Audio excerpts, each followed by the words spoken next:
Elaine Page, a very good morning to you. Good morning, how are you? I'm very well. Now, you're out here on your 50th anniversary farewell tour. What is it that's kept you going all these decades? Is it simply the thrill of performing, the thrill of being up on the stage?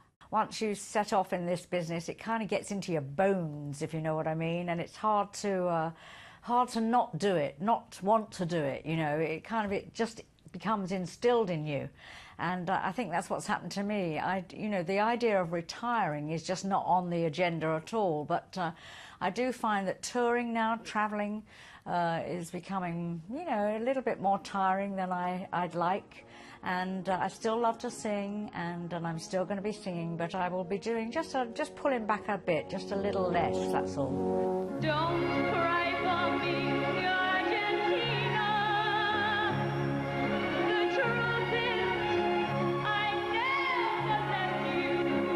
Now, you began your career at the tender age of 16, but your first big breakthrough role was Eva Peron in the first stage production of Evita. And Elaine, I believe you had to go through a number of hoops to actually get that role in the first place.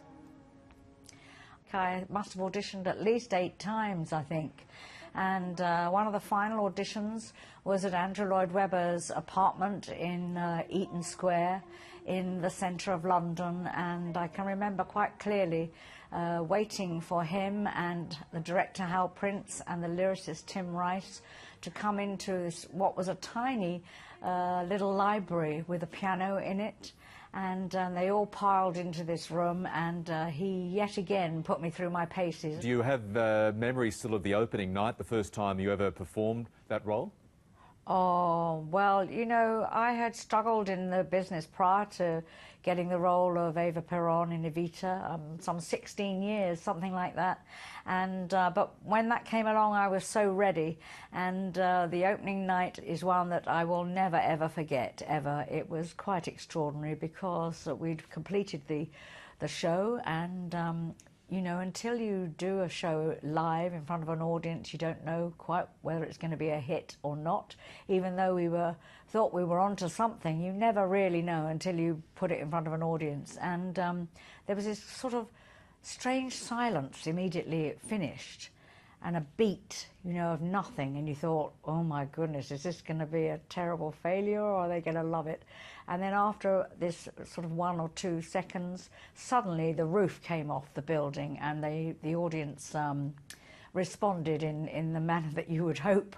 You know, it really was a fantastic response, and I think then we all knew that perhaps we were onto a hit. And off you went. Now, you appeared in all the big name musicals, Cats, Chess, The King and I. Have you got a particular favourite? Well, of course, Evita will always stand out in my mind because that was the one that gave me a career in theatre in the first place, really, that changed my life overnight. I went from, you know, a struggling actress of 16 years to being sort of famous overnight, and it changed my life and gave me a career. So that one will always be very special. Another that I loved to play was Edith Piaf. I played the life and her life story. It was a play, really, with music, which was a fantastic role to play. And I think probably the other favourite of mine is Norma Desmond in Sunset Boulevard. Everything's as if we never said goodbye. Because again, a really meaty role, and I'm playing another, you know, those women, all those 3 women really have something in common, in that they were all very driven and quite feisty ladies. So that's always fun to play as an actress. I dreamed a dream in days gone by, when hope was high and life worth living. You've done the hard yards, you've got all the awards. What do you make of these reality TV shows where kids, and they often are kids, can become instant celebrities?